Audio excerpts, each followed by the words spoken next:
উনি সমাজসেবা করেন, সমাজসেবক হিসেবে বা ঢাকা সিটি কর্পোরেশনের ভোটার হিসাবে যে ওনার কোনো ক্ষতিগ্রস্ত হয়েছে, ক্ষতিগ্রস্ত ব্যক্তি হিসেবে নিজেকে উনি কিন্তু প্রমাণ করতে পারেননি আদালত নিকটে।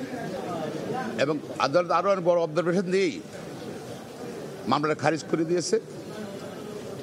ফলে ইশাকের শপথ নেওয়ার আর কোনো বাধা রইল না।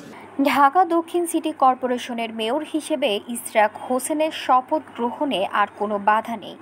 আদালতের রায়ে এই ঘোষণা আসতেই সমর্থকদের মাঝে দেখা যায় ব্যাপক উচ্ছ্বাস। ইশরাক হোসেনকে ঢাকা দক্ষিণের মেয়র হিসেবে ঘোষণা করে নির্বাচন কমিশনের দেওয়া গ্যাজেটের বৈধতা নিয়ে এবং শপথ পড়ানো থেকে বিরত থাকার নির্দেশনা চেয়ে করা রিটের রায়ে হাইকোর্ট জানিয়ে দেয় ইশরাক হোসেনের শপথ গ্রহণের আইনগত কোনো বাধা নেই।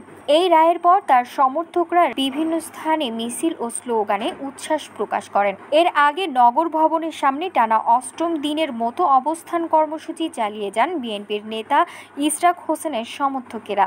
তাকে ঢাকা দক্ষিণ সিটি কর্পোরেশনের মেয়র পদে দায়িত্ব বুঝিয়ে দেওয়ার দাবিতে আন্দোলন চালিয়ে যান তারা।